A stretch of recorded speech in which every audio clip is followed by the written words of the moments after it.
और आज हम देखेंगे जुजुत्सु काइसेन के नए सीजन 3 के एपिसोड नंबर 2 को। तो चलिए जानते हैं आगे की कहानी को बिना किसी देरी के। अब तक हमने देखा कि यूता यूजी के सीने में तलवार घुसा के उसे मार देता है और यूजी के अंदर बैठे सुकुना को भी हम देखते हैं। वहीं दूसरी तरफ नाओया अपनी सुपर स्पीड से चोजो की धुलाई कर रहा था। चोजो को उसकी टेक्निक ही समझ नहीं आ रही थी, पर इतनी मार खाने के बाद भी वो वापस खड़ा हो जाता है। नाओया कहता है कि तुम कितने अड़ियल हो, आखिर तुम हो क्या? तो चोजो बोलता है कि मैं 10 लोगों का बड़ा भाई हूँ। चोजो अब फ्लोइंग रेड स्केल नाम की टेक्निक इस्तेमाल करता है, जिससे वो अपनी आंखों को स्ट्रॉन्ग कर सकता है और नाओया की सुपर स्पीड को देख सकता है। नाओया फिर से उस पर अटैक करने जाता है और इस बार चोजो ने उसे पकड़ ही लिया था, पर नाओया उसके पेट में चाकू मार देता है, जिससे चोजो का खून निकलने लगता है। नाओया कहता है कि तुम बहुत अड़ियल हो, तो मुझे हथियार इस्तेमाल करना पड़ा। तुम ब्लड मैनिपुलेशन इस्तेमाल कर सकते हो ना, तो अपने बहते हुए खून को भी आराम से रोक ही लोगे, पर देखते हैं कि इस हालत में तुम कब तक लड़ पाओगे। वैसे मैंने चाकू इस्तेमाल किया, ये बात किसी को बताना मत। जो सॉर्सरर्स हथियार लेके घूमते हैं वो मुझे भी बिल्कुल पसंद नहीं है। मेरे बड़े भाई भी ऐसे ही बेशर्मों की तरह घूमते रहते हैं और इनकी हिम्मत देखो कि ये तोजी को गालियां देते थे। चोजो पूछता है कि तुम अपने भाइयों से नफरत करते हो क्या? नाओया कहता है कि हाँ बिल्कुल,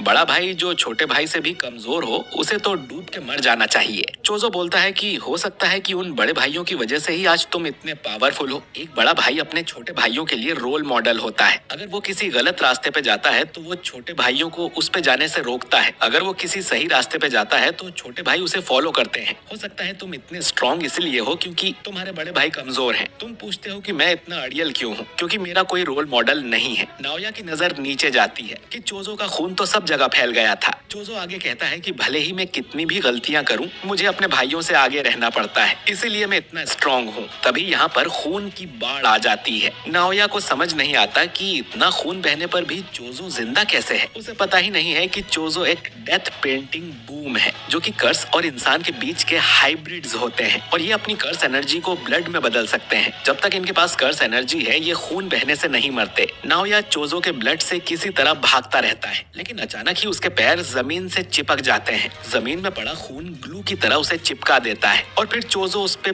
पियर्सिंग ब्लड से अटैक करने लगता है। नाओया के पास भी असल में अपने फादर वाली 24 FPS टेक्निक है, जिसमें वो 1 सेकंड के अंदर 24 मूव्स कर सकता है। लेकिन उसे पता नहीं था कि चोजो के पास सुपरनोवा टेक्निक है, जो उसने 150 सालों की मेहनत से बनाई है। इसमें वो टारगेट पर हर तरफ से अटैक कर सकता है। नाओया भी इसकी चपेट में आ जाता है। चोजो अब नाओया को जान से मारने ही वाला था, पर अचानक ही यूता उसके पीछे से आता है और एक मुक्का मार के उसे सुला देता है। वो अपने साथ यूजी की बॉडी भी लाया था। नाओया को उल्टी होने लगती है क्योंकि चोजो कोई इंसान नहीं है, तो उसका ब्लड नाओया के लिए पॉइजन का काम कर रहा था। यूता बोलता है कि मैं तुम्हें ठीक कर सकता हूँ, मेरी रिवर्स कर्स्ड टेक्निक से मैं दूसरे लोगों को भी हील कर सकता हूँ, लेकिन बदले में तुम्हें खुद हायर अप्स को जाके बताना होगा कि मैंने यूजी को मार दिया है। इसके बाद हम यूजी का एक विजन देखते हैं जब वो एक छोटा बच्चा था। वो अपने फादर जिन को देखता है। तभी यहाँ यूजी के ग्रैंडपा वासुके आ जाते हैं, जो जिन से कहते हैं कि तुम अपनी लाइफ कैसे भी जियो, लेकिन उस औरत से दूर रहो वरना तुम मारे जाओगे। जिन कहता है कि बच्चे के सामने तो ऐसी बातें मत करो, बच्चों को बहुत कुछ याद रहता है। वासुके कहता है कि मैं जानता हूँ तुम्हें एक बच्चा चाहिए था, लेकिन काओरी की मौत। और तभी यहाँ एक औरत आ जाती है जो पूछती है कि क्या हुआ ससुर जी? ये असल में यूजी की मदर काओरी है और इसके माथे पर भी हम वैसे ही निशान देख सकते हैं जैसे नकली गेतों के माथे पर हैं। खैर ये सपना यहीं खत्म होता है और यूजी की आंख खुल जाती है और यूता उसके बगल में ही बैठा हुआ था। वो बोलता है कि शुक्र है तुम जिंदा हो। वो आगे बताता है कि कुछ महीनों पहले की बात है, जब गोजो सेंसे मुझसे मिलने आए थे और कहा था कि मैं तुम्हारा ध्यान रखूं, तो मैंने तुमसे लड़ने का बस नाटक किया था। गोजो ने बोला था कि अगर कल को मुझे कुछ हो गया तो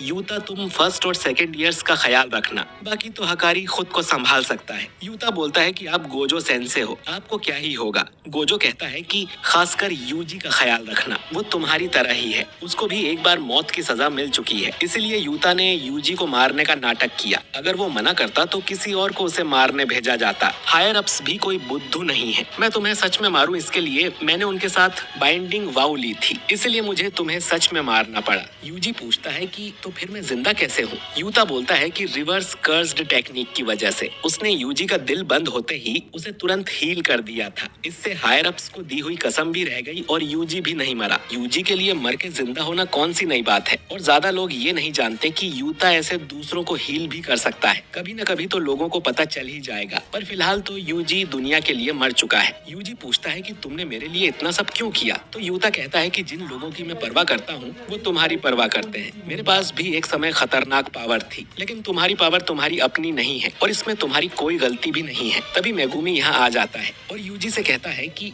हम जुजुत्सु हाई वापस जा रहे हैं, हम तुम्हें छुपा के अंदर ले जा सकते हैं। यूजी बोलता है कि मैं नहीं जा सकता क्योंकि शिबुया कांड में इतने सारे लोग मेरी वजह से मारे गए। मेगुमी बोलता है कि उसमें तुम्हारी कोई गलती नहीं थी, तुम हार नहीं मान सकते। हम कोई हीरोज नहीं हैं, हम जुजुत्सु सॉर्सरर्स हैं। हमें कोई नहीं समझ सकता, हमें लोगों की मदद करते रहना होगा, ये साबित करने के लिए कि हमारा भी वजूद है। यूजी मन में सोचता है कि मैं तुम्हारे साथ नहीं रह सकता क्योंकि फिर तुम पर भी खतरा आ जाएगा। मेगुमी अब बोलता है कि मुझे तुम्हारी मदद चाहिए। नकली गेतो यानी केंजाकू ने एक किलिंग गेम शुरू कर दिया है जिसमें जुजुत्सु सॉर्सरर्स एक दूसरे को मार सकते हैं और इसका नाम है कलिंग गेम। और मेगुमी की बहन सुमिकी को भी जबरन इस गेम का हिस्सा बना दिया गया है, इसीलिए मुझे तुम्हारी मदद चाहिए। इसके बाद हमें कलिंग गेम के कुछ रूल बताए जाते हैं, जैसे सभी खिलाड़ियों को 19 दिन के अंदर इसमें एंटर करना है। अगर कोई रूल तोड़ता है तो उसकी कर्स टेक्निक को रिमूव कर दिया जाएगा जिससे खिलाड़ी की मौत हो जाएगी। पार्टिसिपेट करने के लिए इन्हें कॉलोनी में आना है। कोई किसी को मारेगा तो उसे पॉइंट्स मिलेंगे। और भी रूल्स हैं जिन पे हम आगे बात करेंगे। यूजी अब यूता से कहता है कि सुकुना मेगुमी के लिए कुछ तो प्लानिंग कर रहा है। शिबुया में मुझे सुकुना की कई सारी फिंगर्स खिला दी गई थी जिससे सुकुना ने मेरी बॉडी पर कंट्रोल ले लिया था। अब मेरे अंदर सुकुना की 15 फिंगर्स हैं। मुझे यकीन है कि अब सुकुना मेरी बॉडी पे कंट्रोल नहीं ले पाएगा, लेकिन अगर मैं कभी सुकुना बन जाऊं तो तुरंत ही मुझे मार देना। यूता कहता है कि ठीक है।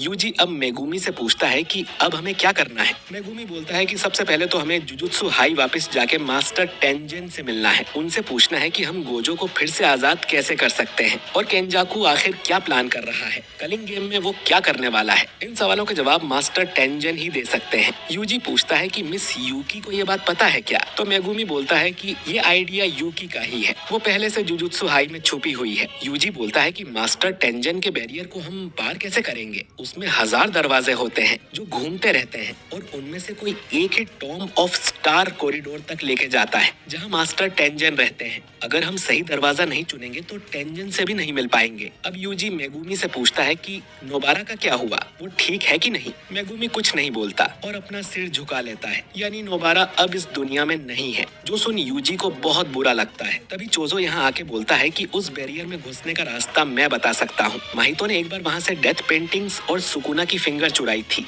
हम भी वही करेंगे। ये लोग अब जुजुत्सु हाई में आ जाते हैं जहाँ इन्हें माकी मिलती है, जो कि अब बिल्कुल ही अलग दिख रही थी क्योंकि शिबुया कांड में जोगो ने उसे जला दिया था। हेवनली रेस्ट्रिक्शन की वजह से उसकी बॉडी तो ठीक हो गई लेकिन निशान रह गए हैं। यूकी भी यहीं थी। चोजो अब इन्हें बताता है कि स्टार कॉरिडोर के रास्ते में एक तिजोरी है जिसमें जुजुत्सु हाई अपने कर्स्ड टूल्स और बाकी ऑब्जेक्ट्स को रखता है। उस तिजोरी में चोजो के 6 भाइयों की डेथ पेंटिंग्स रखी हुई हैं और अपनी टेक्निक से चोजो उनकी लोकेशन सेंस कर सकता है। माकी बोलती है कि वो सब ठीक है पर ये आदमी है कौन? यूजी बोलता है कि अभी के लिए ये समझ लो कि ये मेरा भाई है, जो सुन चोजो को बहुत खुशी होती है। चोजो अब इन्हें सही दरवाजा बताता है जिससे ये लोग स्टार कॉरिडोर पहुंच जाते हैं। चोजो को यहाँ तिजोरी तक जाने का रास्ता भी दिखाई देता है और वो बोलता है कि मैं अपने भाइयों को जल्द ही यहाँ से आजाद करूंगा। इन लोगों को एक जगह पर खून के निशान भी मिलते हैं। ये वही जगह है जहाँ तोजी ने रिको को गोली मारी थी। यूकी बताती है कि 12 साल पहले यहाँ एक कांड हुआ था और कह सकते हैं कि सारी गड़बड़ी वहीं से शुरू हुई थी। ये सब मेन हॉल में जाते हैं लेकिन वहाँ रोशनी के अलावा और कुछ नहीं था। यूकी बताती है कि टेंजन की मर्जी होती है तभी वो दूसरों को दिखता है। गोजो सील हो गया तो उसे लगा था कि टेंजन उनसे मिलना चाहेगा। ये लोग अब वापस मुड़ के जाने लगते हैं पर तभी टेंजन इन्हें आवाज लगाता है कि कैसे हो तुम लोग? जेनिन घराने के बच्चे यानी माकी, मिचिजेन के खून यानी यूता, डेथ पेंटिंग यानी चोजो और सुकुना का वेसल यानी यूजी। और ये एपिसोड यहीं पर एंड हो जाता है। तो दोस्तों टेंगेन सामा के दर्शन हो गए हैं, क्या वो इन्हें कोई काम की इन्फॉर्मेशन देगा? जानेंगे अगले एपिसोड में। खैर वीडियो अच्छा लगा हो तो इसे लाइक और शेयर कीजिए और